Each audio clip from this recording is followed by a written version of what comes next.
അതിൽ സമകാലിക ലോകത്ത് നമ്മൾ അനുഭവിക്കുന്ന പ്രധാന പ്രശ്നം എന്താണ് എന്ന് ചോദിച്ചാൽ, ഇപ്പോൾ നമ്മളൊരു പുതുവർഷം പിറന്ന ഒരു സമയത്ത് കൂടിയാണ്, 2025 നമ്മളുള്ളത്.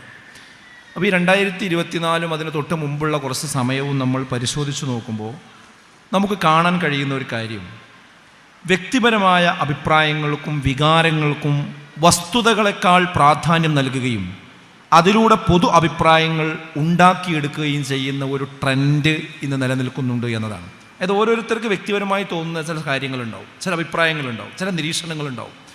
ആ അഭിപ്രായങ്ങളെയും നിരീക്ഷണങ്ങളും വസ്തുത എന്തോ ആകട്ടെ, വസ്തുത ഒരു വിഷയമല്ല, ആ വസ്തുത മാറ്റി വെച്ചുകൊണ്ട് അവരവരുടെ അഭിപ്രായങ്ങളും വീക്ഷണങ്ങളും എന്ത് ചെയ്യുക, അത് സമൂഹത്തിൻ്റെ ഒരു പൊതുബോധമാക്കി മാറ്റിയെടുക്കുന്ന വളരെ അപകടകരമായ ഒരു സാഹചര്യം ഇന്ന് നമ്മുടെ നാട്ടിൽ നിലനിൽക്കുന്നുണ്ട്. ഇതിനാണ് നമ്മൾ സാധാരണ പോസ്റ്റ് ട്രൂത്ത് കാലഘട്ടം എന്ന് പറയാറുള്ളത്. അതിനെ മലയാളീകരിച്ച് പറയുകയാണെങ്കിൽ സത്യാനന്തര കാലം എന്നാണ് പറയാം. എന്താ സത്യാനന്തര കാലത്തിൻ്റെ പ്രത്യേകത? ഇപ്പോൾ ഇവിടെ സമയം ഏകദേശം 9 മണിയായിക്കൊണ്ടിരിക്കുകയാണ്, രാത്രിയാണ്. ഇതാണ് വസ്തുത ഇതാണ്. പക്ഷെ കുറച്ച് ആൾക്കാരിങ്ങനെ നിന്നിട്ട് ഇവിടെ സെർച്ച് ചെയ്യുക, ഇവിടെ ഇരുന്ന് കണ്ട് ഇങ്ങനെ സെർച്ച് ചെയ്യുന്നത്, ഈ ലൈറ്റൊക്കെ ഇട്ടിരിക്കുന്നു എന്നുള്ളതൊക്കെ ശരിയാണ്. ഇതിപ്പോൾ ശരിക്കും രാത്രി അല്ല, ഇത് പകലാണ്. കണ്ടില്ലേ, നല്ല ലൈറ്റ്, പകൽ പോലെ ലൈറ്റ് ഇല്ലേ? ഇങ്ങനെ പറഞ്ഞുകാണ്ട് സെർച്ച് ചെയ്തുകാണ്ട് എല്ലാവരും പാടെ, അപ്പോൾ ഈ കേൾക്കുന്നവർക്കും തോന്നുന്നത് സംഗതി ശരിയാട്ടോ, ഇത് പകൽ തന്നെയാണ് എന്ന് തോന്നി അങ്ങനെ ഉണ്ടാവും. യഥാർത്ഥത്തിൽ വസ്തുത എന്താ? രാത്രിയാണ്. അപ്പം അത്രമേൽ വസ്തുതാപരമായ കാര്യങ്ങളെ തെറ്റായി ആഖ്യാനിച്ചുകൊണ്ട് ചില ആളുകൾ, 1, 2, 3 വ്യക്തികൾ ഇടപെടുമ്പോൾ ആ ഇടപെടലുകൾ സമൂഹത്തിന്റെ മൊത്തം കാഴ്ചപ്പാടുകളായി മാറുന്ന അത്യന്തം അപകടകരമായ കാലഘട്ടത്തിന്റെ പേരാണ് പോസ്റ്റ് ട്രൂത്ത് കാലഘട്ടം എന്ന് പറയുന്നത്, അഥവാ സത്യാനന്തര കാലഘട്ടം എന്ന് പറയുന്നത്. അത് 2024 വിലയിരുത്തുമ്പോൾ ഒരുപാട് ഉദാഹരണങ്ങൾ നമുക്ക് കാണാൻ കഴിയും. ലോകാടിസ്ഥാനത്തിൽ എടുത്തു നോക്കിയാൽ തന്നെ നമുക്കത് കാണാൻ സാധിക്കും.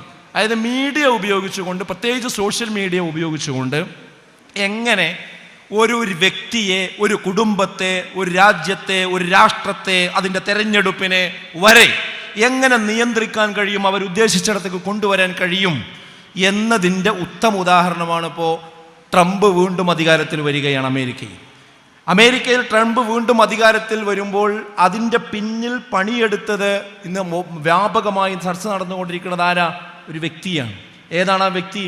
എലോൺ മസ്ക് എന്ന് പറയുന്ന വ്യക്തിയാണ്.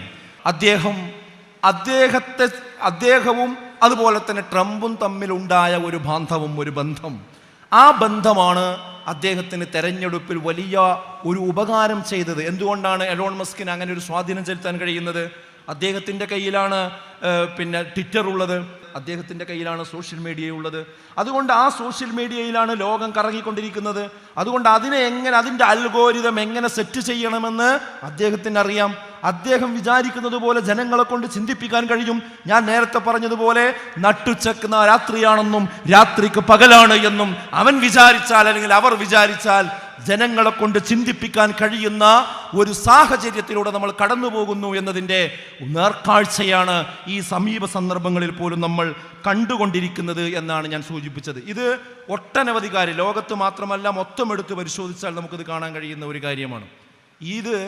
ഈ വ്യക്തി ചിന്തിക്കുന്നത് നല്ലതാണെങ്കിൽ നല്ലതും വരും, ഈ വ്യക്തി ചിന്തിക്കുന്നത്, ഇങ്ങനത്തെ ആൾക്കാർ ചിന്തിക്കുന്നത് ദോഷമാണെങ്കിൽ ദോഷവും വരും. അപ്പം ഇതിലിപ്പോൾ ഒരു നന്മ ഉണ്ടായത് എന്താ അറിയോ? ഇദ്ദേഹത്തിൻ്റെ മകൻ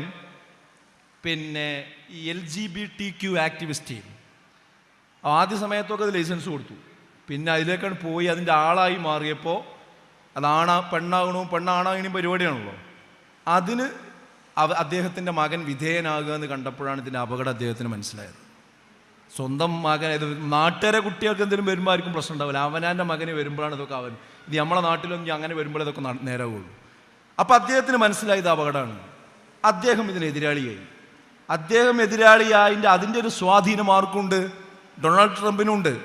അതുകൊണ്ട് തന്നെയാണ് അദ്ദേഹം ഇപ്പം എന്ത് പ്രഖ്യാപിച്ചു? അധികാരത്തിൽ വരുന്നതിന് മുമ്പ് പറഞ്ഞത്, അമേരിക്കയിൽ ഞാൻ അധികാരം ഏറ്റെടുത്താൽ ആദ്യം ഇല്ലാതാക്കാൻ പോകുന്നത് എന്താണ്? ഈ LGBTQ ആക്ടിവിസ്റ്റാണ്. ഈ ജെൻഡർ ഭ്രാന്തിനെയാണ് ഞാൻ ഇല്ലാതാക്കാൻ പോകുന്നത്. ഇനി അമേരിക്കയിൽ ആകെ 2 വർഗ്ഗമേ ഉള്ളൂ, ആണും പെണ്ണും മാത്രമേ ഉള്ളൂ. ആണും പെണ്ണുമായിട്ടാണ് ദൈവം മനുഷ്യന്മാരെ സൃഷ്ടിച്ചിട്ടുള്ളത്. അല്ലാത്ത ഒരു ജെൻഡർ ഇല്ല, ജെൻഡർ സാമൂഹിക നിർമ്മിതിയല്ല എന്ന്1000 തവണ നമ്മൾ ഈ സമൂഹത്തോട് വിളിച്ചു പറഞ്ഞപ്പോ കോട്ടിട്ടുകൊണ്ട് ചാനൽ റൂമുകളിൽ വന്നുകൊണ്ട് അവർ പറഞ്ഞു, നിങ്ങൾ 6-ാം നൂറ്റാണ്ടിൽ നിന്ന് ബസ് കിട്ടാത്ത ആളുകളാണ്, നിങ്ങൾ പുരോഗമനം തിരിച്ചറിയാത്ത ആളുകളാണ്, എന്താ സ്ത്രീകൾ പാൻസ് ഇട്ടാൽ വരിക, എന്താ ജെൻഡർ ന്യൂട്രലിന് പ്രശ്നം എന്ന് അലമുറയിട്ടത് സാക്ഷര കേരളത്തിലെ മീഡിയ റൂമുകളിൽ ഇരുന്നു കൊണ്ട് ഇവിടെയുള്ള ചാനൽ മുതലാളിമാരാണ്. പക്ഷേ അവരുടെ മുഖത്ത് നോക്കിക്കൊണ്ടാണ് ട്രംപ് പറയുന്നത് അമേരിക്കയിൽ ഇനി ഞാണും പെണ്ണുവേളൂ എന്ന്. അത് പറയുമ്പോൾ, അമേരിക്കയിൽ നിന്ന് അത് വിളിച്ചു പറയുമ്പോൾ നിങ്ങൾ പുരോഗമനം തിരിയാത്തവനാണ് എന്ന് പറയാൻ നമ്മൾ ആരെയും കണ്ടില്ല. ഇതിനർത്ഥം എന്താ? ഇവരൊക്കെ വിളിച്ചു പറഞ്ഞാൽ എന്തും സ്വീകരിക്കാൻ തയ്യാറാണെന്ന്. അപ്പൊ ഞാൻ പറഞ്ഞെന്താന്ന് ചോദിച്ചാൽ, അങ്ങനെ ഒരു നിലപാട് എത്താൻ കാരണം അദ്ദേഹത്തിന്റെ ഒരു പ്രേരണ ഇതിലുണ്ട്. അദ്ദേഹത്തിന്റെ പ്രേരണക്കുള്ള കാരണം ഞാൻ പറഞ്ഞു.